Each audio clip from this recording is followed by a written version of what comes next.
Call to the booth. Free agency frenzy is here. And Bill going crazy? The Bucs keeping that band together, man. It's live. Bunch of plays being made. Jameis, you up? Or Taysom Hill, we don't know. Paul, drop that beat.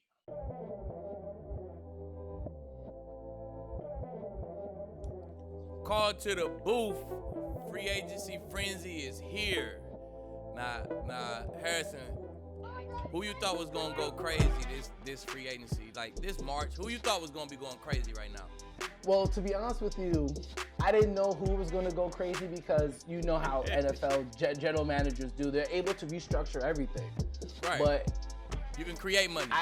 You can create money, but I ain't going to lie. Bill Belichick was acting differently. I did not expect this. Different. I did not expect this. Bill acting different, man. Hey, when you don't got time no more, now you just got to go for it, you know what I'm saying? He ain't like that dark side. He ain't like being at the bottom last year, you know what I'm saying? So surprised me. It surprised me, but to an extent, man, it don't even surprise me, man, because what else he gonna do? You don't got time, you know what I'm saying? You gotta bring in some big dogs, man. He brought in the whole D-line, you know what I'm saying? He brought in 2 tight ends, 2 wide outs outside. He trying to do something, man, and I like it. What's interesting to me as well is that they also have a lot of draft capital, so it's almost as if Bill is saying, well, I could bank on guys out of the draft, but at the same time, I want to go with proven commodities. But some of these commodities aren't as proven. So for those who are listening like who? I'm gonna get there. So because I like it. I like every pick, every movie he made. I love it. Okay, all right. Okay.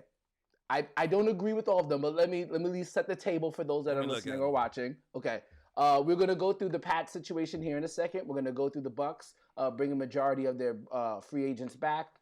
In our second segment, we're going to go over some of the top free agency signings, and then we'll also make a prediction for where Kenny Golladay might end up, and maybe Aqib will tap in and give his retirement farewell to Drew Brees. But first things first, we got to talk about Bill Belichick, as you mentioned. So over $100 million guaranteed in that in the first 2 days of quote-unquote pre-free agency. You signed Matthew Judon, taking him from the Baltimore Ravens. Sounds like a good deal.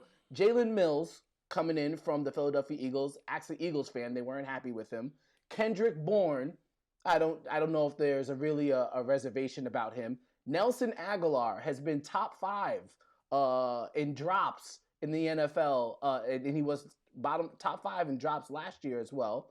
Brought in the Miami defensive tackle Davon Godchow as well. Those are some of the big ones, obviously on top of Hunter Henry signing on Tuesday and Jonnu Smith on Monday. You like each and every one of them? I like every pick. Hunter Henry, Jonnu Smith, everybody like those, right? I mean, yes. You got OC.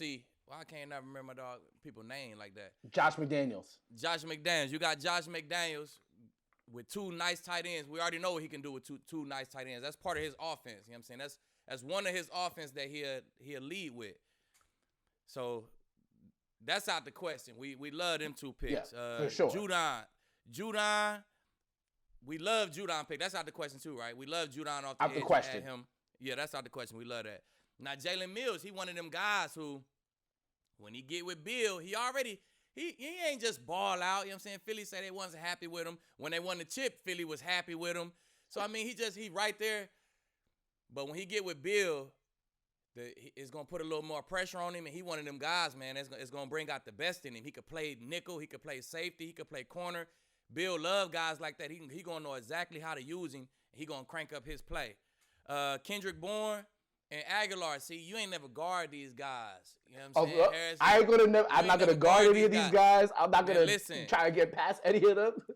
When you got to worry about them 2 tight ends and you got to worry about Cam running the ball, it's gonna create one-on-ones. It's gonna make teams play man.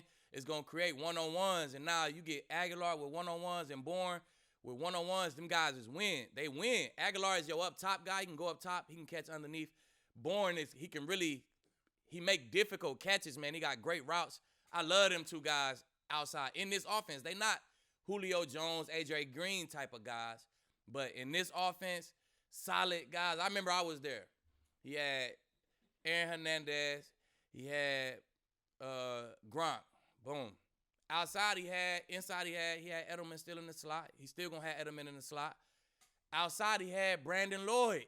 And Brandon Lloyd used to go crazy because he had all kind of one-on-ones, and he was just a good man. He was man coverage beater. You know what I'm saying? So I'm telling you, they setting it up. Josh setting it up, man. He's setting up an offense that he could work with, man. They brought in Big Trent Brown. They brought in Big Trent Brown to help that O-line. I like what they doing, man. I like the pieces they putting together. They brought in a whole new D-line, Harrison. Just bringing a whole new D-line, man. And look, they getting Hightower back. They getting Chung back. They getting pieces back. I was just about to go there. I like the direction that New England is going in right now. For sure. They had a team high 8 players who opted out of the season last year for COVID. As you referenced, Patrick Chung and Dante Hightower. Another player that will be coming in could be coming back as well, is Marquise Lee. So they pretty much redid, feels like the entirety of the team. And Bill, I guess shout out to him, last year drafted 2 tight ends in the NFL draft, and kind of basically said, with these signings, basically said it was a mistake and cleared it up. Didn't double down with those guys, and instead bringing in Hunter Henry and Jonnu Smith. We'll have to see if Hunter Henry can finish an entirety of the season. Hasn't played an entire NFL season in his career so far. And obviously Cam Newton coming back at quarterback. And so part of the reason why they did that. With an offseason, too. I like Cam with an offseason. For sure. Yeah, that's an important factor for all of us to consider. Yo, this is Keenan Allen. This is Jared Goff. Devin McCourty here alongside my guy, Jason McCourty on the other side. Yo, this is Tyrann Mathieu, and you know I had to make the call to the booth. You know how to make that call to the booth from my guy, Aqib Talib. Yeah, man, you know we had to call into the booth with my man, Aqib Talib. Always an honor being in Mr. Pick 6 presence, man. As you alluded to, part of the reason why we feel as if the Patriots did that, or Bill did that rather yet, is because of what Tampa Bay did with Tom Brady and winning the Super Bowl. And speaking of Super Bowls, I think Paul's going to cue it up for us, for those who are watching. I believe after winning the Super Bowl, Mike Evans and Antoine Winfield Jr. went ahead and got tatted, as we're looking here.